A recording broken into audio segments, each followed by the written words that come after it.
Welcome to Sundust. Short horror stories. The podcast where we dive into chilling true accounts submitted by listeners just like you. These are real experiences, raw, unsettling, and shared in the teller's own words that linger long after the episode ends.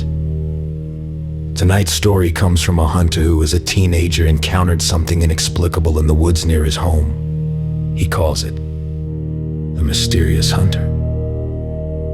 About 10 years ago, I was out hunting turkey during the spring gobbler season, a short 2-week window when the woods come alive with their calls.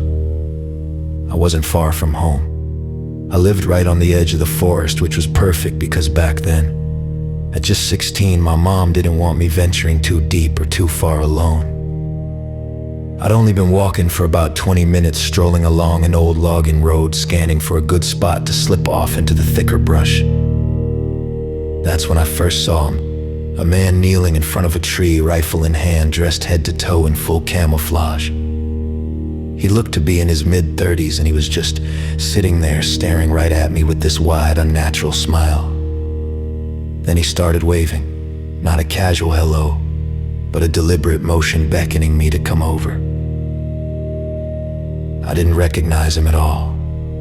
No one from town, no family friend, nothing had felt off, wrong in a way I couldn't quite place, so I picked up my pace and kept walking, putting distance between us. 10 minutes later, my heart nearly stopped. There he was again, way down the hill ahead of me, standing in the open, still smiling that same eerie smile, still waving for me to approach. How? I'd been moving steadily away from where I'd first seen him.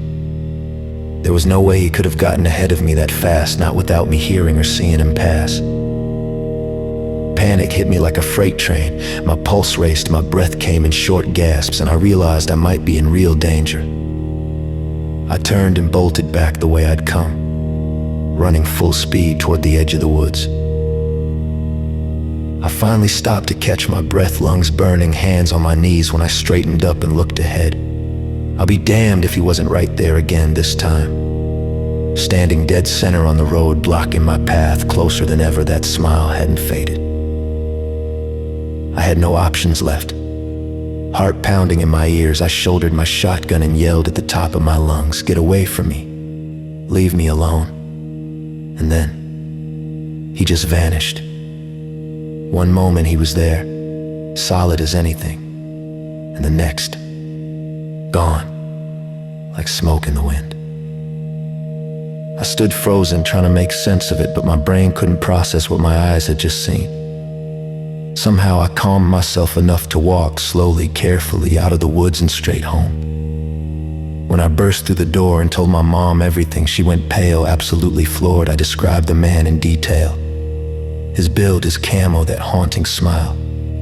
She listened quietly, then said, "Jimmy, years ago, my uncle died up in those same hills. A hunting accident. I hate to say it, but the way you describe him, it sounds exactly like him." I stayed out of those woods for years after that. When I finally worked up the nerve to go back, part of me halfway expected to see him again, maybe waving from the trees. But I never did. If it really was my long-lost great uncle watching over the family hunting grounds, well, in some strange, twisted way, I'm glad I met him. Even if he scared the hell out of me. That wraps up tonight's tale on Sundust.